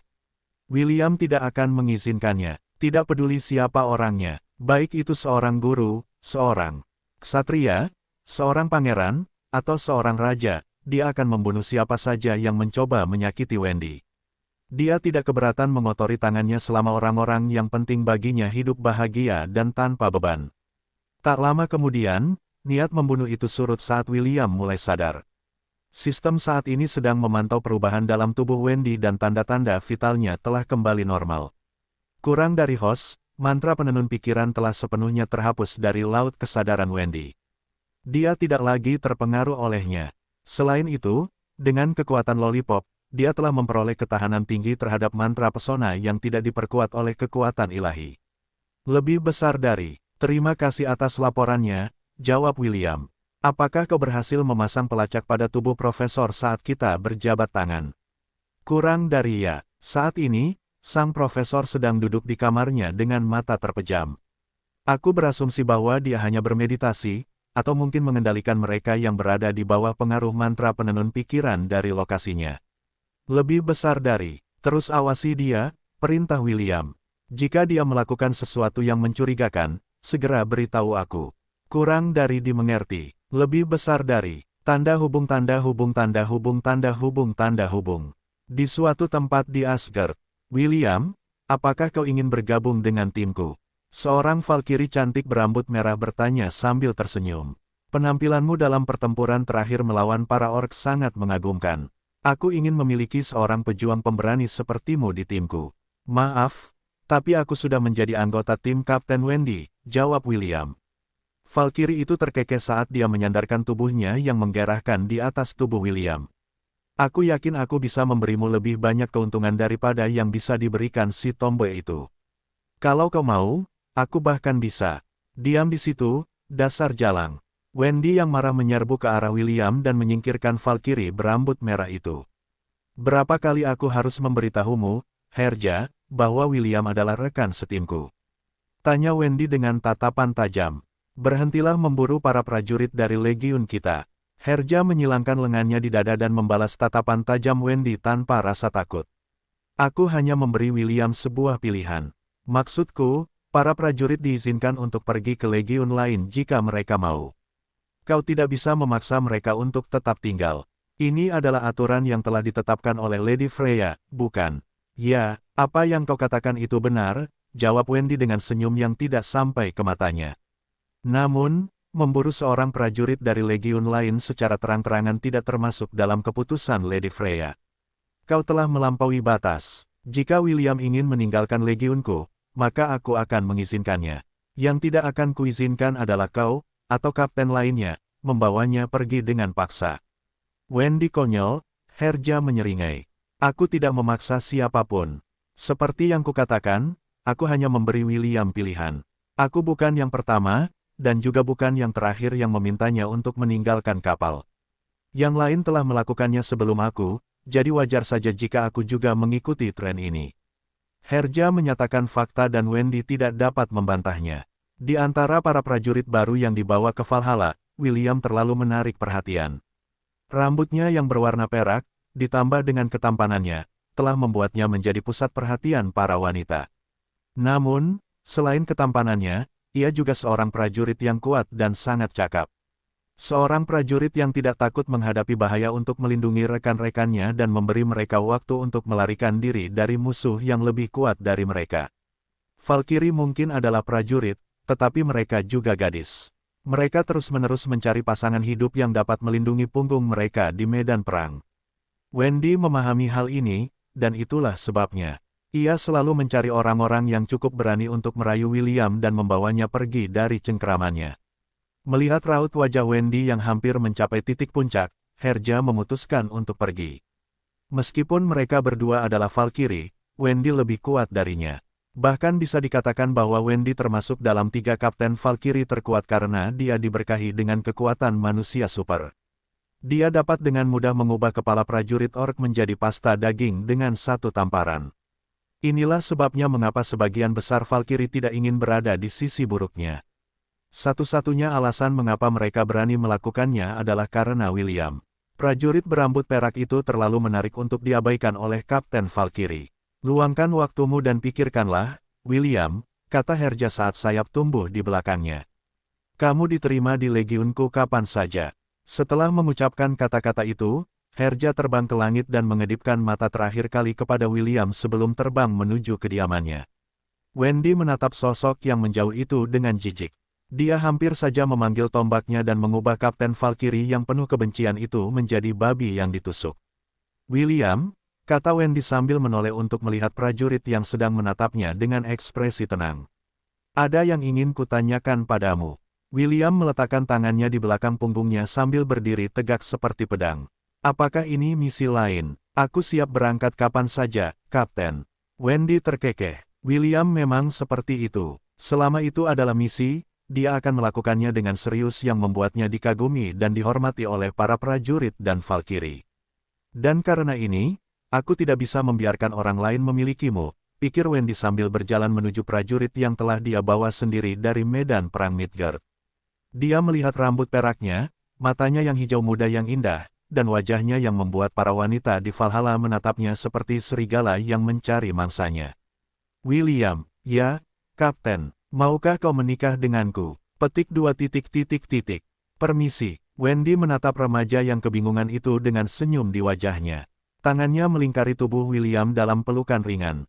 Pelukannya cukup longgar agar William tidak tercekik, tetapi cukup kuat untuk mencegahnya melarikan diri. Kapten Valkyrie Tomboy di bawah pasukan Gunner akhirnya memutuskan siapa yang akan menjadi rekan seumur hidupnya.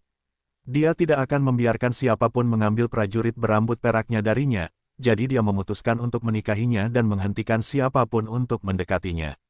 Maukah kau menikah denganku? Ulang Wendy. Aku bersumpah jika kau menolak, aku akan mematahkan semua tulangmu dan menyeretmu ke tempat tinggal Lady Freya. Di sana, kita akan bertukar sumpah dan menjadi rekan seumur hidup. Jangan khawatir, aku akan meminta Dewi Idun untuk memberiku beberapa apel emasnya untuk membantu tubuhmu pulih setelah pernikahan kita selesai. Wendy menyipitkan matanya saat menatap lurus ke mata William. Itu adalah mata seorang wanita yang tidak akan menerima jawaban, tidak. Jadi, apakah kau akan berkata ya?